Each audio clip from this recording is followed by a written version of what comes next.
Hello बच्चों, स्वागत है आपका साहित्य ज्योति चैनल में। आज हम लोग राम नरेश त्रिपाठी जी द्वारा लिखित संगठन कविता को पढ़ेंगे। हम इस कविता में यह जानने का प्रयास करेंगे कि उन्होंने इस कविता के माध्यम से हमें क्या संदेश देने का प्रयास किया है। तो चलिए शुरू करते हैं। सर्वप्रथम हम कवि परिचय को जानने का प्रयास करेंगे, क्योंकि किसी भी कविता को जानने से पहले उसके कवि परिचय को जानना अत्यंत आवश्यक होता है, परीक्षा की दृष्टि से भी और कविता की दृष्टि से भी, क्योंकि कई बार परीक्षा में जो है कवि परिचय से भी प्रश्न पूछ लिए जाते हैं। तो आइए राम नरेश त्रिपाठी जी के बारे में जानते हैं। श्री राम नरेश त्रिपाठी का जन्म उत्तर प्रदेश के जौनपुर जिले के कोयरीपुर गांव में सन 1889 में हुआ था। आपकी शिक्षा दीक्षा केवल 9वीं तक ही हो पाई। आपकी मृत्यु सन 1962 में हुई। इन्होंने कविता, कहानी, नाटक, निबंध आदि अनेक साहित्यिक विधाओं पर लेखनी चलाई। तो बच्चों, इसमें सबसे पहली चीज़ हमें ये पता चलती है कि राम नरेश त्रिपाठी जी का जन्म जो है वो उत्तर प्रदेश के जौनपुर जिले के कोयरीपुर गांव में हुआ था।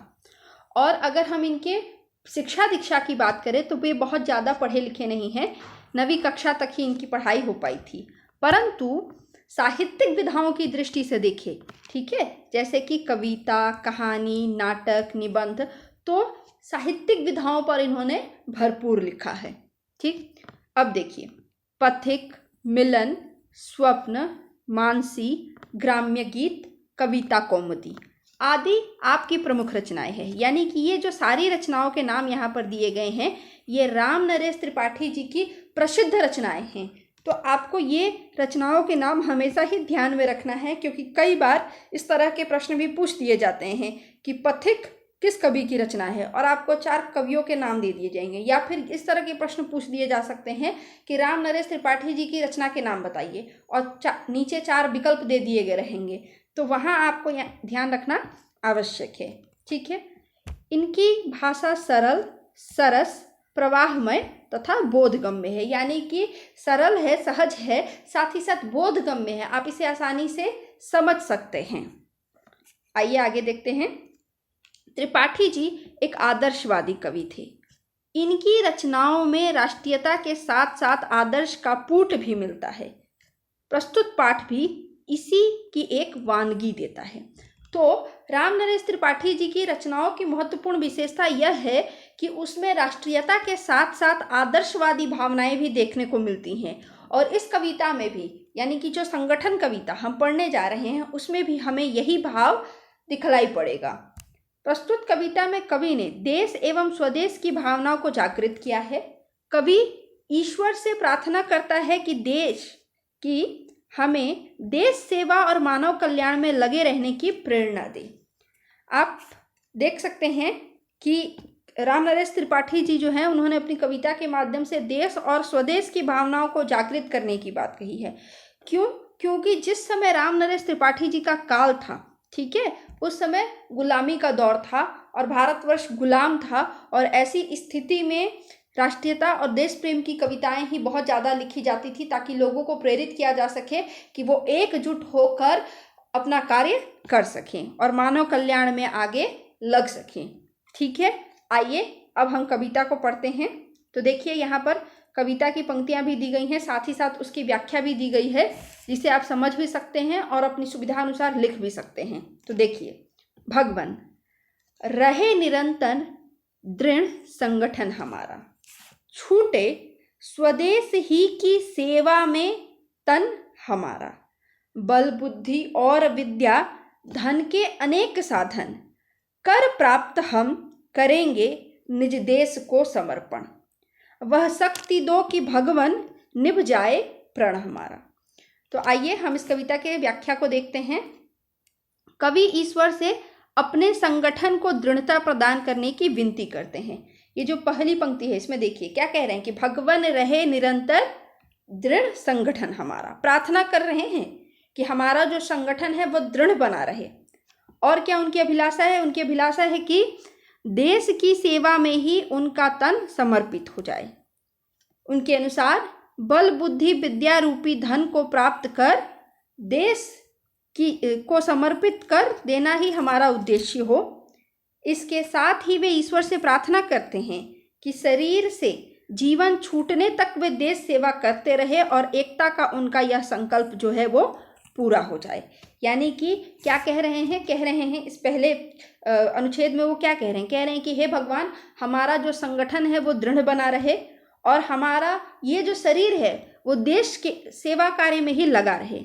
बल, बुद्धि, विद्या, धन, ये सब जो अनेक साधन है इसे हम प्राप्त करें और प्राप्त करके इसका उपयोग कहाँ करें? देश की सेवा में करें, अपने देश के प्रति समर्पित हो। इसलिए वो भगवान से प्रार्थना करते हैं कि हे भगवान, आप हमें इतनी प्रेरणा दें, इतनी शक्ति दें कि हमने जो यह प्रण लिया है उसे हम पूरा कर सकें।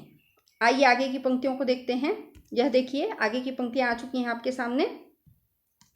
हम में विवेक जागे, हम धर्म को न छोड़ें, बंधन कुरीतियों के हम एक एक तोड़ें, व्रत ब्रह्मचर्य कम से कम 20 वर्ष पालें, मन और देह दोनों की शक्तियां कमा लें, निर्बल ना हो कभी हम कि ना हो पतन हमारा।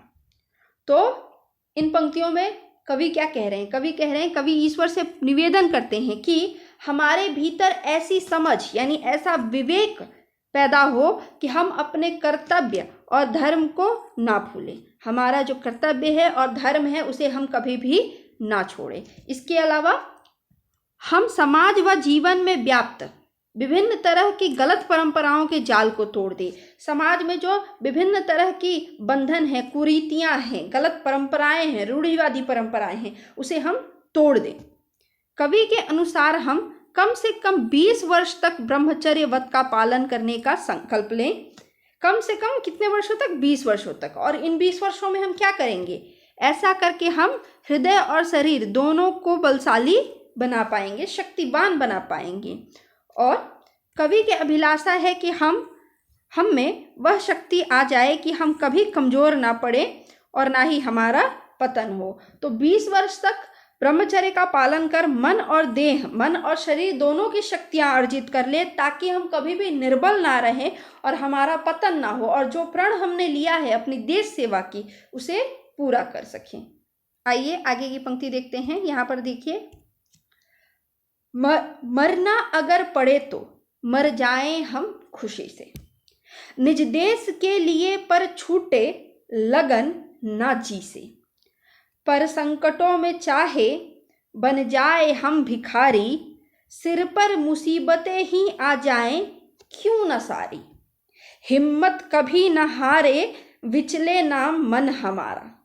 तो देखिए, इसमें कवि क्या कह रहे हैं? कवि ईश्वर से निवेदन करते हैं कि अपने देश की सेवा और रक्षा के भाव से मन कभी भी ना बिचले। मतलब मरना पड़े तो ठीक है, मृत्यु तो ठीक है, मर जाएं, लेकिन हमारा जो मन है वो कभी भी इसे बिचले नहीं, पीछे ना हटे इस कार्यों से, भले ही इसके लिए अपने प्राणों की बलि ही क्यों ना देनी पड़े। ठीक है। इसके बाद क्या कहते हैं? चाहे कितनी भी मुसीबतें हो और संकट क्यों ना आ जाए, भले ही भिखारी की भांति दर दर क्यों ना भटकना पड़े, लेकिन किसी भी परिस्थिति में हमारा साहस कम ना होने पाए। देखिए, इसमें जो बता रहे हैं कि पर संकटों में चाहे बन जाए भिखारी, सिर पर मुसीबतें ही आ जाएं क्यों ना सारी, हिम्मत कभी ना हारे बिचले ना मन हमारा। चाहे प्राण ही क्यों ना देना पड़े, परंतु फिर भी मन कभी भी पीछे नहीं हटना चाहिए। देश सेवा के कार्य में सदैव समर्पित रहना है। आगे की पंक्तियों को देखिए, सुन वीरता हमारी कप जाए दुष्ट सारे, कोई ना न्याय छोड़े आतंक से हमारे, जब तक रहे फड़कती नस एक भी बदन में, हो रक्त बूंद भर भी जब तक हमारे तन में, छीने ना कोई हमसे प्यारा वतन हमारा। तो इन पंक्तियों में कवि क्या कह रहे हैं? इन पंक्तियों में कवि देश के लोगों और उनके संगठन की वीरता और साहस का वर्णन कर रहे हैं कि वीरता की बात सुन के क्या होगा, जो दुष्ट हैं, दुष्ट जन है, जो लोगों को प्रताड़ित करते हैं, वो तक थर थर करके कांपने लगे। वे ईश्वर से निवेदन करते हैं कि हमारे भीतर इतनी वीरता और साहस आ जाए कि देश के भीतर और बाहर के सभी शत्रु भयभीत हो जाएं। ऐसा हो कि हमारे डर से सभी न्याय और सन्मार्ग पर चल पड़े। कोई भी न्याय को ना छोड़े, ठीक है, न्याय की भावना को ना छोड़े। इनके आतंक से यानी साहस से लोग मतलब इनको देखकर इस बात को सीखें कि हमें देश के हित के लिए कार्य करना है।